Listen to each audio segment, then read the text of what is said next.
Hello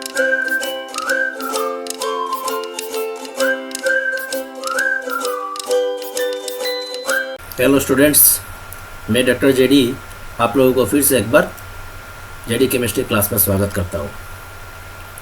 और आज इस वीडियो लेक्चर के माध्यम से मैं क्लास 11 का जो केमिस्ट्री है उसका पहला चैप्टर जो कि some basic concept of chemistry, उसी चैप्टर का कुछ न्यूमेरिकल्स में आज डिस्कस करूँगा। वही है आज का मेरा टॉपिक्स। तो चलो देखते हैं हम लोग कौन सा न्यूमेरिकल्स, किस टाइप का न्यूमेरिकल्स आज हम लोग डिस्कस करने वाले हैं। तो न्यूमेरिकल्स है आपका based on what, mole concept और percentage composition, and lastly your empirical formula and molecular formula. ये तीन कॉन्सेप्ट के ऊपर बेस्ड है आज का कुछ न्यूमेरिकल्स। तो चलो एक एक करके हम लोग ये कॉन्सेप्ट को कवर करके कुछ न्यूमेरिकल्स डिस्कस करते हैं। तो चलो एक एक क्वेश्चन की ओर हम लोग आगे बढ़ते हैं। तो पहला क्वेश्चन क्या कहता है आपको, how many molecules and atoms of sulphur are present in 0.1 mole of acid molecules. ठीक है, तो पहला क्वेश्चन क्या बोला कि सल्फर में कितना मोलिकुल्स है, वो सल्फर कितना दिया गया है आपको क्वेश्चन में, 0.1 मोल। 0.1 मोल आपको क्या दिया गया है, सल्फर दिया गया है। उसमें कितना मोलिकुल्स है, उसमें आपका कितना मोलिकुल्स है, ठीक है, कितना मोलिकुल्स ऑफ सल्फर है। हम लोगों को क्या पता है कि 1 mole equal to Avogadro's number, that is equal to what, 6.022 into 10⁻23 है कि नहीं। तो if 1 mole represents this much, then 0.1 mole will represent how many molecules of sulfur? It will be what? It will be 0.1 into 6.022 into 10⁻23। Clear, समझ में आया। तो calculation तो आप लोग कर सकते हैं, कर लेना। ठीक है, अभी क्या कहा कि एटम्स, ये तो हम लोगों ने मोलिकुल्स निकाल दिया कि 0.1 मोल ऑफ सल्फर में आपका कितना मोलिकुल्स है सल्फर का। ठीक है, अभी हम लोगों को निकालना है एटम्स कितना है। एटम्स कितना है, 0.1 मोल ऑफ सल्फर में कितना एटम्स है, ये निकलना है। ठीक है, ये हम लोगों को निकाल, चलो उसे देखते हैं। तो हम लोगों को यहाँ से क्या पता चल रहा है कि 1 molecule of sulfur contains how many atoms? 8 atoms, isn't it? ये तो हम लोग यहाँ से ये क्वेश्चन में पता चल रहा है कि सल्फर में 1 मोलिकुल में कितना एटम्स है सल्फर का, 8 है।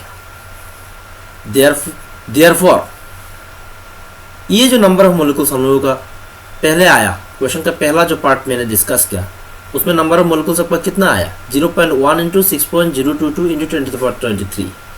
तो therefore if 1 molecule contains 8 atoms, therefore this number of molecules will contain how many atoms. Simply this figure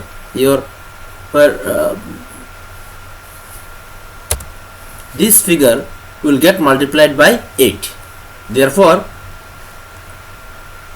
0.1 into 6.022 into 10⁻23 molecules equal to or contains 8 into 0.1 into 6.022 into 10⁻23 atoms। Clear. तो ये question को हम लोगों ने solve किया। Equation में अच्छे से जो मैंने कॉन्सेप्ट इससे बताया गया है या तो मैं बताया है, समझ में आया आप लोगों को? क्या हम लोगों ने पहला नंबर ऑफ, उसमें क्या निकाला, हम लोगों ने पहला नंबर ऑफ मोलिक्यूल्स निकाला। कैसे निकाला? As per previous discussion, previous video lectures, we came to know that 1 mole of any substance contain Avogadro's number. तो therefore 1 mole of sulphur contains Avogadro's number of sulfur molecules, isn't it?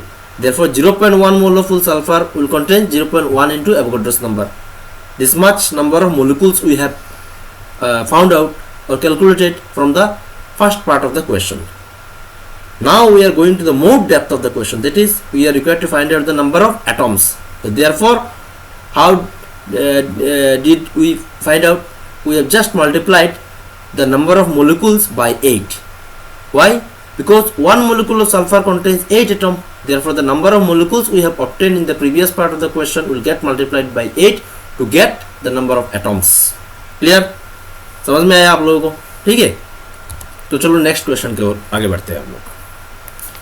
तो next question क्या कहता है कि calculate the number of moles of iodine in a sample containing 1.0 into 10⁻23 molecules. तो हम लोगों को यहाँ पे क्या दिया गया है? हम लोगों को यहाँ पे मोलिक्यूल्स दिया गया है। निकालना क्या है? आप लोगों को मोल्स निकालना है। हम लोगों को क्या निकालना है? मोल्स। ठीक है, मोल्स निकालना है। तो मोल्स निकालने के लिए मोल्स और मोलिक्यूल्स के बीच में रिलेशन क्या है कि 1 mole is equal to Avogadro's number.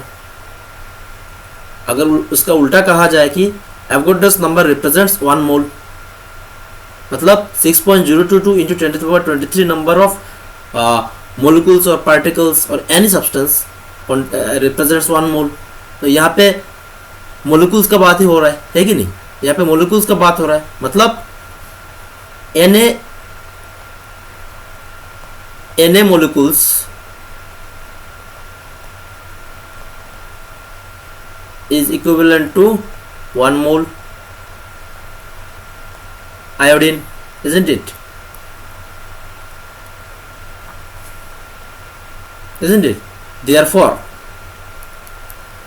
1 molecule represents how many mole? 1 divided by Na mole iodine, isn't it? Therefore 1 into 10⁻22 molecules, 1 into 10⁻22 molecules represents how many moles? It will be 1 divided by Na into 1 into 10⁻22 moles। Clear? समझ में आया आप लोगों को? यहाँ पे हम लोगों को दिया गया है नंबर ऑफ मोलिक्यूल्स, हम लोगों को निकलना है number of moles. Avogadro's number of any substances represents 1 moles. Therefore if you are given with the number of molecules you can easily find out the number of moles। तो ये question में ये दिया गया है कि नंबर ऑफ मोलिक्यूल्स दिया गया है, हम लोगों को नंबर ऑफ मोल्स में जाना है। इसीलिए हम लोगों ने एवोगाड्रोस नंबर और मोल्स के बीच में जो रिलेशन है उसको यूटिलाइज किया, ताकि हम लोगों को नंबर ऑफ मोल्स उससे पता चला। ठीक है, तो चलो हम लोग अभी नेक्स्ट क्वेश्चन की ओर आगे बढ़ते हैं। तो अभी नेक्स्ट क्वेश्चन क्या कहता है? Calculate the number of molecules in A drop of water weighing 0.05 ग्राम। मतलब वाटर आपका H2O जिसका वेट है आपका 0.05 ग्राम। ठीक है, इसमें कितना मोलिक्यूल्स है? इसमें नंबर ऑफ मोलिक्यूल्स हम लोगों को निकालना है। ठीक है, इसमें नंबर ऑफ मोलिक्यूल्स निकालने के लिए आपको पहले क्या करना पड़ेगा? मोलिक्यूल्स और किसके साथ रिलेशन सबसे अच्छा है या तो गहरा रिलेशन है, वो किसके साथ है? एवोगाड्रोस नंबर के साथ, है कि नहीं? सॉरी, मोल्स के साथ। मोलिकुल्स और मोल के साथ अच्छा रिलेशन है, वो क्या है? Avogadro's number represents 1 mole, isn't it? और मोल के साथ और एक चीज का भी रिलेशन है, वो है आपका molar mass. That is molar mass represents 1 mole and mole in turn represents Avogadro's number of molecules or any entity. So here that entity is what? Your molecule. Clear? तो अभी हम लोगों को क्या करना पड़ेगा? 0.05 ग्राम में कितना मोल से वो निकलना पड़ेगा। वो निकलने के लिए आप लोगों को कुछ रिलेशंस या कन्वर्शंस मैंने शायद 4th वीडियो लेक्चर में डिस्कस किया था, उसे आप लोग एक बार रिवाइज कर लीजिएगा। उसका लिंक मैंने ऊपर दे रखा है, काइंडली उसे देख लीजिएगा कि मोलार मास निकालने के लिए आप लोगों को क्या करना पड़ेगा? Mass of the substance divided by number of moles निकालने का तरीका क्या है? Mass of the substance divided by the molar mass will give you the number of moles. ठीक है, तो यहाँ पे मास ऑफ द सब्सटेंस क्या है आपका, या तो वेट ऑफ द सब्सटेंस क्या है आपका? 0.05। तो मोलार मास, हम लोग को पहला मोलार मास निकालना पड़ेगा। किसका? वाटर का। कैसे निकालेंगे? वाटर का फॉर्मूला क्या है? H2O, 2 into 1 plus 16 equal to how much? 18 gram. ठीक है, this 18 gram is your molar mass. ठीक है, this 18 gram is your molar mass. आप लोग इसको दो तरह से भी कर सकते हैं। ये 0.05 ग्राम रिप्रेजेंट्स हाउ मेनी मोल? इसको आप लोग अगर 18 से डिवाइड कर देंगे, you will get the number of moles. या तो ऐसे भी कर सकते हैं, molar mass of any substance represents 1 मोल, यानी Avogadro's number, that is 18 gram of H2O contains Avogadro's number of molecules. Avogadro's number of molecules. Therefore, 0.05 gram of H2O will contain Na into 0.05 molecules. समझ में आया? Clear हो रहा है? और एक system क्या था जो मैंने पहले बोला था, वो क्या है कि आप लोग 0.05 को अगर 18 से डिवाइड कर देंगे तब आप लोगों को क्या आ जाएगा? नंबर ऑफ मोल्स आ जाएगा। नंबर ऑफ मोल्स आ जाएगा, है कि नहीं? जो भी एक नंबर ऑफ मोल्स आएगा, हम लोगों को क्या पता है? 1 mole represents Avogadro's number of molecules, है ना? Therefore, this entity will represent how many number of molecules? Simply multiply that Avogadro's number by this quantity. Clear? समझ में आया? ठीक है, तो अभी हम लोग चलो नेक्स्ट क्वेश्चन की ओर आगे बढ़ते हैं। तो नेक्स्ट क्वेश्चन क्या कहता है आप लोगों को कि the mass of 94.5 ml of a gas at STP is found to be 0.2231। Calculate its molecular mass. तो ये क्वेश्चन में आप लोगों को क्या डाटा दिया गया है? यहाँ पे आप लोगों को वॉल्यूम दिया गया है कि नहीं? वॉल्यूम कितना है आपका? वॉल्यूम इक्वल टू 94.5 ml और यहाँ पे क्या दिया गया है? आपका मास दिया गया है। मास कितना है आपका? 0.2231 ग्राम। ठीक है, ये दो डाटा दिया गया है, ये दो डाटा से ही हम लोगों को निकालना है molecular mass of that substance या तो कंपाउंड। ठीक है, तो ये वॉल्यूम दिया गया है और मास दिया गया है, इन इसको यूज करके हम लोगों को क्या मिल सकता है, हम लोगों को मिल सकता है डेंसिटी। तो डेंसिटी को हम लोग कैसे लिख सकते हैं, मास बाय वॉल्यूम, है ना। अभी इसको मास का जगह में मास लिखिए आप लोग, कितना आता है 0.2231 डिवाइडेड बाई 94.5। ठीक है, ये हो गया आपका डेंसिटी। मोलिकुलर मास का फॉर्मूला क्या है, molecular mass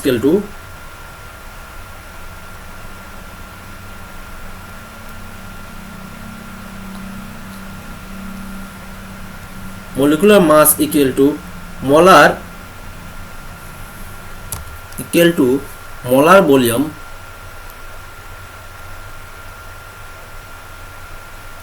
molar volume multiplied by density. ठीक है, तो ये मोलर वॉल्यूम को क्या है, molar volume is equal to 22.4 litre, that is equal to 22.4 into 1000, clear, multiplied by your density that is 0.2231 divided by 94.5, clear, will get the answer. समझ में आया। हम लोगों को क्या दिया गया है ये क्वेश्चन में, हम लोगों को वॉल्यूम दिया गया है और मास दिया गया है। ये दो चीज़ यूज़ करके हम लोगों को क्या मिला, हम लोगों को मिला डेंसिटी। वो डेंसिटी को हम लोगों ने ये फॉर्मूला जो है, ये फॉर्मूला में हम लोगों ने यूज़ किया, यूज़ करके हम लोगों को क्या मिला, molecular mass of that compound. ठीक है, क्लियर हुआ ये चारों क्वेश्चन। ठीक है, अभी हम लोग धीरे धीरे करके दूसरे क्वेश्चन की ओर आगे बढ़ते हैं। तो नेक्स्ट क्वेश्चन क्या है, चलो देखते हैं। नेक्स्ट क्वेश्चन क्या कहता है, calculate the number of atoms of each type in 5.3 gram of sodium carbonate. मतलब ये सोडियम कार्बोनेट जो है Na2CO3, ये जो कंपाउंड है आपका, इसका वेट दिया गया है आपका क्वेश्चन में 5.3 ग्राम। ठीक है, ये 5.3 ग्राम में आपका कितना सोडियम एटम है, कितना कार्बन एटम है और कितना ऑक्सीजन एटम है, ये सेपरेटली निकलना है आप लोगों को। ठीक है, ठीक है, ये निकलने के लिए सबसे पहले आप लोगों को क्या करना पड़ेगा, आप लोगों को यहाँ से नंबर ऑफ मोल्स निकलना पड़ेगा। ठीक है, इसको मोल्स निकल के भी कर सकते हैं, बहुत सारा तरीका है, तो देखते हैं। तो नंबर ऑफ मोल्स निकलने के लिए सबसे पहले आप लोगों को क्या करना पड़ेगा, सोडियम जो कार्बोनेट जो है उसका ग्राम मोलिकुलर मास, मतलब molecular mass expressed in gram represents 1 मोल, है कि नहीं, वो निकलना पड़ेगा, मतलब ग्राम मोलिकुलर मास निकलना पड़ेगा। तो ग्राम मोलिकुलर मास निकलने के लिए आप लोगों को उसको मोलिकुलर मास निकलना पड़ेगा, है कि नहीं। तो molecular mass expression in gram will represents gram molecular mass. तो मोलिकुलर मास कैसे निकलते हैं, ऐड करो 2 into 32 is your atomic mass of sodium, plus carbon 12 plus 3 into 16 will give you the molecular mass of your sodium carbonate, that is equal to 106 ग्राम। ठीक है, clear. तो molecular mass expressed in gram is actually your what, molar mass, isn't it? So therefore 106 gram of Na2 CO3 represents 1 mole. Clear? Therefore 5.3 gram of sodium carbonate represents how many mole? It will be 1 divided by 106 into 5.3 equal to how much? It will be around 0.05 mole.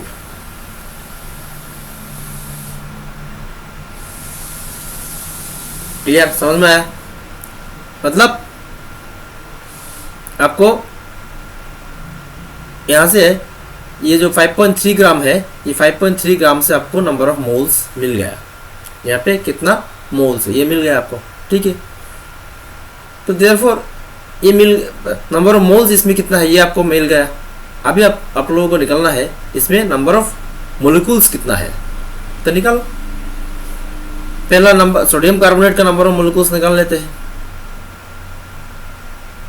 इसके बाद अभी हम लोग number of atoms की ओर बढ़ेंगे, है कि नहीं? तो चलो देखते हैं। तो 1 mole of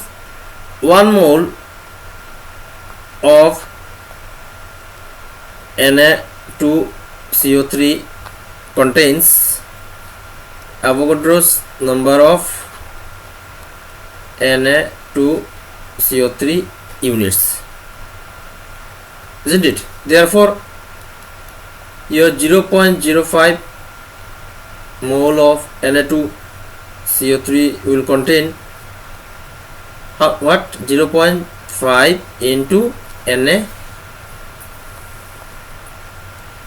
Na2CO3 units, isn't it? ये क्वेश्चन में पूछा नहीं गया, फिर भी मैंने यहाँ पे इसको सॉल्व किया। अभी चलते हैं हम लोग क्वेश्चन का मेन पार्ट में। क्वेश्चन में मेन पार्ट में क्या कहा गया है कि आप लोगों को निकालना है number of atoms of sodium निकालना है, कार्बन निकालना है, ऑक्सीजन निकालना है। हम लोग देख सकते हैं कि 1 फॉर्मूला यूनिट ऑफ या तो 1 molecule of sodium carbonate contains 2 sodium atom, है कि नहीं? 2 sodium atom. 1 molecule contains 2 sodium atom. Therefore 0.5 mole of sodium carbonate will represent how many sodium atoms? ठीक है, तो 1 molecule contains 2 sodium atom. So therefore 1 mole will contain how many sodium atom? 2 into Avogadro's number of sodium atom. 2 into Avogadro's number of sodium atom. ठीक है, तो therefore 0.05 sorry 0.5 mole of Na2CO3 will represents how many sodium atom? It will be 2 into Na into 0.5. Clear? समझ में आया? ये concept समझ में आया कि 1 molecule of sodium carbonate contains 2 sodium atoms. Therefore 1 mole of sodium carbonate will eventually contain how much? 2 into Avogadro's number of sodium atom. Therefore 0.5 mole of sodium carbonate will contain that figure, previous figure divided multiplied by 0.5. Clear? Similarly आपको oxygen क्या होगा, carbon क्या होगा? 1 मोल of sodium carbonate contains Na number of carbon atom. Therefore 0.5 mole of sodium carbonate represents 0.5 into Na into Na carbonate atom. Clear? तो next question के लिए क्या होगा? 3। ऑक्सीजन क्या होगा? ऑक्सीजन का आंसर क्या निकलेगा आप लोगों का? 3 into Na into 3 into Na, that is 0.5 into 3 into Na। ये Na जो है ये आपका एवोगाड्रोस नंबर है, आपका सोडियम एटम नहीं है। क्लियर? समझ में आया? ठीक है। तो अभी हम लोग देखते हैं नेक्स्ट क्वेश्चन क्या कहता है। तो नेक्स्ट क्वेश्चन क्या कहता है? Calculate the mass percentage composition of copper pirates, that is CuFeS2 of given that copper equal to 63.5, iron equal to 55.8। ये दो टर्म जो यहाँ पे दिया गया है ये क्या रिप्रेजेंट करता है? ये represents their atomic mass. Clear? तो अभी हम चलो इसको सॉल्व करते हैं। परसेंटेज कंपोजिशन यानी कि ये जो कंपाउंड है आपका कॉपर पायरेट्स, इसमें कॉपर का परसेंटेज क्या है? कॉपर का परसेंटेज क्या है? आयरन का परसेंटेज क्या है? ये सब हम लोगों को यहाँ पे निकलना है। ठीक है। तो इसको निकलने के लिए पहला हम लोगों को क्या करना पड़ेगा? कॉपर पायरेट्स का मोलर मास हम लोगों को निकलना पड़ेगा। ठीक है। तो कॉपर पायरेट्स का मोलर मास हम लोग कैसे निकालेंगे? कॉपर का एटॉमिक मास कितना है आपका यहाँ पे? 63.5 plus 55.8 plus 2 into 32 will give you how much? 183.3। ठीक है। ये जो 183.3 निकल के आया है, this is your molar mass. ठीक है। तो अभी आपको कॉपर का परसेंटेज निकालना है। कॉपर का परसेंटेज कंपोजिशन आपको कैसे निकालेंगे आप लोग? 63.5 divided by 183.3 multiplied by 100। Why 100? Because percentage का मीनिंग ही तो है आउट ऑफ 100 कितना है कि नहीं? तो इसमें कितना निकल के आएगा इसका answer? 34.64% is the composition of copper. Similarly, we will find out the percentage composition of iron. That will be how much? 55.8 divided by 183.3 multiplied by 100। ठीक है। ये आंसर निकल के आएगा। ये आप लोग खुद से कर लेना है आंसर क्या आएगा। और सल्फर का क्या होगा? सल्फर का 2 इंटू 32। ये 2 इंटू 32 दोनों को लिखना पड़ेगा क्योंकि यहाँ पे सल्फर 2 एटम था, है कि नहीं? कॉपर पायरेट्स में सल्फर 2 एटम था इसीलिए। तो अभी हम लोग क्या करेंगे? Divide by 183.3 multiplied by 100 will give you some result.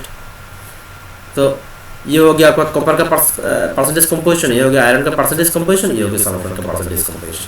समझ में आया? क्लियर? ठीक है। तो चलो अभी हम लोग नेक्स्ट क्वेश्चन की ओर आगे बढ़ते हैं। तो नेक्स्ट क्वेश्चन क्या कहता है? Calculate the percentage composition of the following compounds. Percentage composition of the following compounds similar to the previous question जो हम लोगों ने पहले डिस्कस कर लिया कि यहाँ पे कंपाउंड्स का नाम दिया गया है यूरिया, कॉपर सल्फेट, पेंटाहाइड्रेट। तो सेम क्वेश्चन है। इसमें आप लोगों को क्या करना पड़ेगा? पहला यूरिया का मोलर मास आप लोगों को निकालना पड़ेगा। मोलर मास, इसका भी मोलर मास आप लोगों को निकालना पड़ेगा। तो निकालने के बाद रेस्पेक्टिव जो एलिमेंट्स होगा उस एलिमेंट का atomic mass divided by the molar mass multiplied by 100 will give you the percentage composition of that element in the present in the compound. Clear? Exactly पहला क्वेश्चन का जैसा ही है, वो आप लोग खुद से सॉल्व कर लेना, ठीक है। तो अभी हम लोग फिर से नेक्स्ट क्वेश्चन की ओर और एक क्वेश्चन की ओर आगे बढ़ते हैं। नेक्स्ट क्वेश्चन कुछ दूसरा टाइप का है। वो क्या है? Right the empirical formula of the following compounds having molecular फॉर्मूले C6H6, C6H12, H12 होगा, C6H12, ये H12 है, ठीक है। C6H12, H2O2, Na2CO3, B2H6, N2O4, H3PO4, Fe2O3, C2H2, N2O5। तो कुछ कंपाउंड्स का मैं आप लोगों को ऐसा डिस्कस करूंगा और बाकी सब आप लोग खुद से कर लेना। जैसे कि मान लीजिए आपका C6H6, इसका एम्पिरिकल फार्मूला क्या आएगा? इसका एम्पिरिकल फार्मूला आएगा आपका CH। वाई? बिकॉज हम लोगों ने पढ़ा था कि एम्पिरिकल फार्मूला क्या है? Is the simplest whole number ratio of the number of atoms present in the molecular formula. तो यहाँ पे C6H6 को एकदम शॉर्ट फॉर्म में, in the simplest number of atoms अगर हम लोग लिखेंगे या तो लोएस्ट टर्म में, तो उसको क्या लिख सकते हैं हम लोग? CH ही लिख सकते हैं, है कि नहीं? सिमिलरली यहाँ पे और एक दिया गया है C6H12, इसको कैसे लिख सकते हैं हम लोग सिंपलेस्ट फॉर्म में? CH6। ये हो गया आपका एम्पिरिकल फॉर्मूला। और एक क्वेश्चन लेते हैं H2O2, that is hydrogen peroxide. इसको क्या लिख सकते हैं अभी हम लोग? HO लिख सकते हैं। तो this is the empirical formula of H2O2। Clear? समझ में आ रहा है? Na2CO3 का केस क्या होगा आप लोगों का? ये तो इसको तो हम लोग इससे ज़्यादा सिंपल तो कुछ लिख नहीं सकते, है कि नहीं? इसका एम्पिरिकल फॉर्मूला सेम ही रहेगा, ठीक है। क्लियर? फिर B2H6, इसको सिंपलेस्ट फॉर्म में कैसे लिख सकते हैं? BH3। क्लियर? बाकी और भी बहुत सारा कंपाउंड्स है यहाँ पे, आप लोग खुद से सॉल्व कर लेना, ठीक है। तो चलो अभी हम लोग नेक्स्ट क्वेश्चन की ओर आगे बढ़ते हैं। तो नेक्स्ट क्वेश्चन क्या कहता है आप लोगों को? The molecular mass of an organic compound is 78, ठीक है। मोलिकुलर मास दिया हुआ है ये एक कंपाउंड का, ठीक है। And it's percentage composition is 92.4% carbon and 7.6% hydrogen, ठीक है। मतलब ये जो कंपाउंड है, ये कंपाउंड में कार्बन और हाइड्रोजन ही सिर्फ है, ठीक है, ठीक है। तो क्या क्या एलिमेंट है आप लोगों का यहाँ पे? एलिमेंट आपका कार्बन और हाइड्रोजन है, ठीक है। और इनका परसेंटेज कितना दिया हुआ है? इनका परसेंटेज कंपोजिशन दिया हुआ है। कार्बन का कितना है?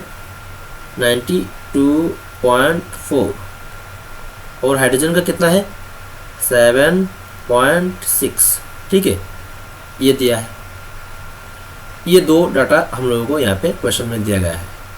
अभी हम लोगों को यहाँ से हम लोगों को निकलना है मोलिकुलर फार्मूला।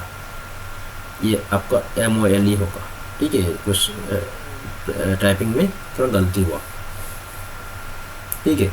ये 92.4 दिया हुआ है और 7.6 दिया हुआ है। ये दो ही डाटा हम लोगों को दिया गया है, ठीक है। और वो जो कंपाउंड है उस कंपाउंड का मोलिकुलर मास दिया गया है, ठीक है। हम लोग को यहाँ से मोलिकुलर फार्मूला निकालना है कंपाउंड का। तो कार्बन का एटॉमिक मास क्या है? 12। हाइड्रोजन का कितना है? 1, ठीक है। ये तो एटलीस्ट हम लोगों को पता है पहले से, है कि नहीं। अभी हम लोगों को यहाँ से क्या निकलना पड़ेगा, मोल्स ऑफ एटॉम्स निकलना पड़ेगा, number of moles of atoms. वो कैसे निकालेंगे, 92.4 divided by 12, 92.4 divided by 12 equal to how much, you will get 7.7, ठीक है। एंड सिमिलरली यहाँ पे हम लोग मोल्स ऑफ हाइड्रोजन एटम कैसे निकालेंगे, 7.6 divided by 1, you will gate 7.6, clear. अभी मोल रेशियो,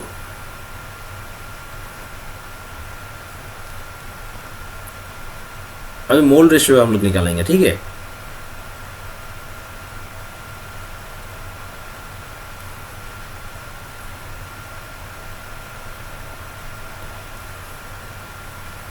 मोल रेशियो और एटॉमिक रेशियो कुछ भी, ठीक है। अभी हम लोग इसमें सबसे लोएस्ट कौन सा है, 7.6। इसको अगर इस 7.7 को 7.6 से हम लोग डिवाइड कर देंगे तो हम लोगों का आंसर क्या आएगा, 1.01 आएगा। इसमें क्या आएगा, 1 ही आएगा, है कि नहीं। तो इसका simplest whole number ratio, simplest whole number ratio क्या आएगा, 1 और 1 आएगा, क्लियर, समझ में आया, ठीक है। तो आपका यहाँ पे सिंपलेस्ट होल नंबर रेशियो 1 और 1:1, या तो 1 और 1 ही आया, ठीक है। इससे आप लोगों का फॉर्मूला क्या निकल के आया, एम्पिरिकल फॉर्मूला क्या निकल के आया, of the compound equal to CH, clear, समझ में आया। तो अभी हम लोगों को क्वेश्चन में क्या कहा गया कि हम लोग को मोलिकुलर फार्मूला निकालना है। मोलिकुलर फार्मूला निकालने के लिए हम लोग को क्या चाहिए, हम लोगों को n का वैल्यू चाहिए, small n। Why, because molecular formula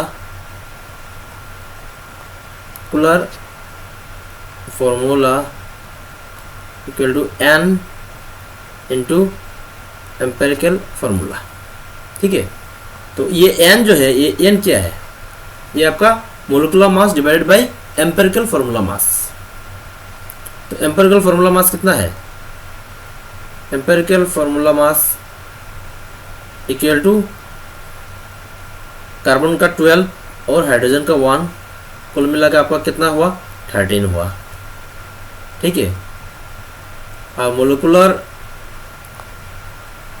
mass कितना है आपका, पहले से क्वेश्चन में दिया गया है, वो है आपका 78। तो n का वैल्यू क्या आएगा, n का value molecular mass divided by empirical formula mass, that is 78 divided by 13 equal to how much, 6। Therefore your molecular formula equal to 6 into empirical formula, that is CH, it is C6H6, clear, समझ में आया ये question, ठीक है। हम लोगों ने पहला क्या किया, यहाँ पे दो जो एलिमेंट दिया गया है उसका परसेंटेज कंपोजिशन लिखा, फॉलोड बाय उसका एटॉमिक मास लिखा। परसेंटेज कंपोजिशन और एटॉमिक मास को जोड़कर हम लोगों ने यहाँ से नंबर ऑफ मोल्स निकाला। फिर नंबर ऑफ मोल्स को यूज़ करके हम लोगों ने मोल रेशियो निकाला उसका, ठीक है, मोल्स रेशियो निकाला। मोल रेशियो निकलने के बाद वो मोल रेशियो को सिंपलेस्ट फॉर्म में हम लोग लेके गए। वहाँ से हम लोगों को क्या मिला, उसका एम्पिरिकल फार्मूला मिला। एम्पिरिकल फार्मूला से हम लोगों को एम्पिरिकल फार्मूला मास मिला। एम्पिरिकल फार्मूला मास को यूज़ किया हम लोगों ने मोलिकुलर मास के साथ, ताकि हम लोगों को n का वैल्यू पता चले। वो n का वैल्यू हम लोग यूज़ करके हम लोगों को मिला molecular formula of the compound. Clear, समझ में आया आप लोगों को। तो चलो अभी हम लोग नेक्स्ट क्वेश्चन की ओर आगे बढ़ते हैं। तो नेक्स्ट क्वेश्चन क्या कहता है, एक organic compound on analysis gave the following composition: carbon 57.8, hydrogen 3.6 and the rest is oxygen.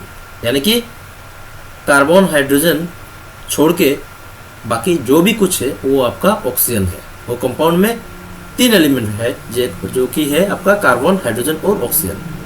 और एक क्वेश्चन में आप लोगों को क्या दिया गया है? The vapour density of the compound was found to be this much 83। Find out the molecular formula of the compound. तो जो भी हम लोगों को सबसे पहले हम लोगों को एम्पिरिकल फार्मूला निकालना जरूरी है। ठीक है, एम्पिरिकल फार्मूला निकालना जरूरी है। एम्पिरिकल फार्मूला को निकाले बिना हम लोग मॉलिक्यूलर फार्मूला में जा नहीं सकते। तो मॉलिक्यूलर फार्मूला निकालने के लिए और एक चीज़ का भी हम लोगों को ज़रूरत है, वो है कि आप लोगों को मॉलिक्यूलर मास। तो हम लोगों को यहाँ पे डायरेक्टली मॉलिक्यूलर मास दिया नहीं गया है, हम लोगों को निकालना पड़ेगा। कहाँ से? ये वेपर डेंसिटी यूज़ करके। ठीक है, तो हम लोग मॉलिक्यूलर ये वेपर डेंसिटी और मॉलिक्यूलर मास का रिलेशन क्या है? Molecular mass equal to twice into vapour density, that is 2 into 83। ठीक है, यहाँ से आ जाएगा आप लोगों को आपका vapour density, that is sorry molecular mass, that is equal to 166। ठीक है, क्लियर? अच्छा, अभी चलो हम लोग एक एक करके हम लोग इसका एम्पिरिकल फार्मूला निकालने की कोशिश करते हैं। एलिमेंट क्या क्या है आप लोगों का यहाँ पे? कार्बन, हाइड्रोजन और ऑक्सीजन। एटॉमिक इसका सॉरी परसेंटेज कंपोजिशन क्या है आपका? कार्बन का कितना है? 57.8, हाइड्रोजन का 3.6 और remaining the rest is oxygen. वो ऑक्सीजन कितना आएगा आपका? आपका आएगा 38.6, सॉरी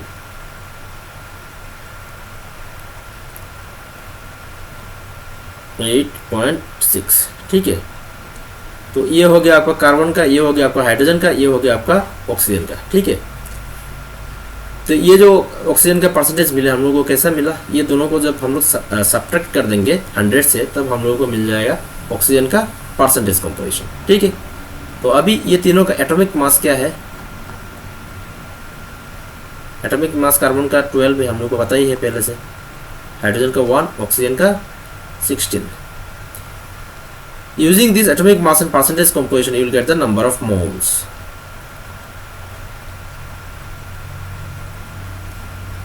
ठीक है, तो 57 divided 57.8 divided by 12 will give you how much? Around 4.82। Again 3.6 divided by 1 will give you 3.6. Clear?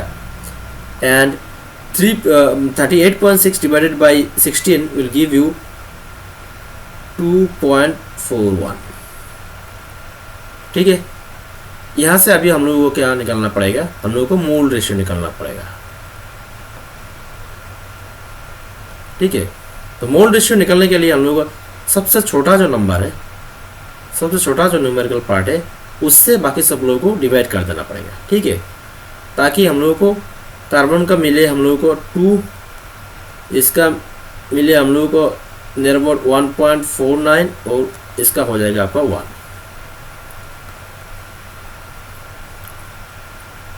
तो अभी हम लोगों को यहाँ से ये इन सभी को हम लोगों को सिंपलेस्ट होल नंबर रेशियो में कन्वर्ट करना पड़ेगा। तो सिंपलेस्ट होल नंबर रेशियो को कन्वर्ट करते हैं, इसमें आ जाएगा सिंपलेस्ट होल नंबर रेशियो में जब हम लोग कन्वर्ट करेंगे हो जाएगा आपका 4, 3 और 2 हो जाएगा। ठीक है, होल नंबर में लेके जाना है, नॉट ए फ्रैक्शन। 4, 3 और 2 में आ गया।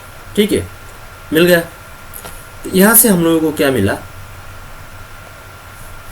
सिंपलेस्ट होल नंबर रेशियो मिल गया, यानी कि इसका एम्पिरिकल फॉर्मूला हो जाएगा आपका C4H 3O2. Clear? This is the empirical formula of that compound.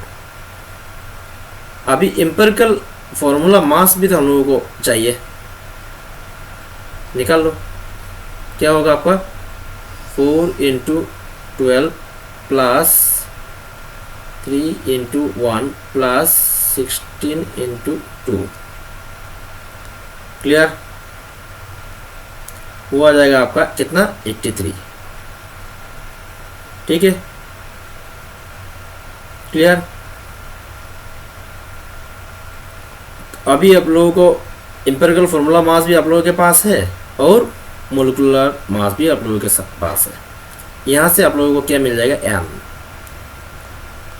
That is molecular mass divided by empirical formula mass is equal to 2। Therefore molecular formula of the compound equal to twice into empirical formula, that is C4H3O2, that is C8H6O4। Clear? समझ में आया? This is your molecular formula of the compound. Clear? तो चलो अभी हम लोग next question की ओर आगे बढ़ते हैं। तो नेक्स्ट क्वेश्चन क्या कहता है, determine the empirical formula of an oxide of iron which has 69.9% iron and 30.1% oxygen. तो ये तो बहुत इजी क्वेश्चन है। इसमें आप लोगों का एलिमेंट क्या क्या है, आयरन और ऑक्सीजन। इनका परसेंटेज कंपोजिशन आपका दिया हुआ है। परसेंटेज कंपोजिशन आयरन का कितना है 69.9 और ऑक्सीजन का 30.1। ठीक है, और एटॉमिक मास क्या है इनका, आयरन का 56 और ऑक्सीजन का 16। ठीक है, यहाँ से आप लोगों को नंबर ऑफ मोल्स मिल जाएगा, है कि नहीं? कैसे 69.9 divided by 56 will give you how much, around 1.25। 1.25 clear, and this will give you around 1.88। ठीक है, तो मोल रेशियो कितना आएगा? मोल रेशियो हम लोग जब इसको डिवाइड कर देंगे इससे 1.25 से, तब यहाँ आ जाएगा 1 और यहाँ आ जाएगा आपका 1.50, यानी कि सिंपलेस्ट होल नंबर रेशियो आपको कितना आएगा 2 और यहाँ पे आ जाएगा 3। तो empirical formula of the compound will be your Fe2O3। Clear? समझ में आया? ठीक है, तो नेक्स्ट क्वेश्चन क्या कहता है आप लोगों को कि a compound contains 4.07% hydrogen, 24.27% carbon and 71.65% chlorine. Its molecular mass is 98.6। What are its empirical and molecular formula? मतलब यहाँ पे सभी डाटा दिया हुआ है,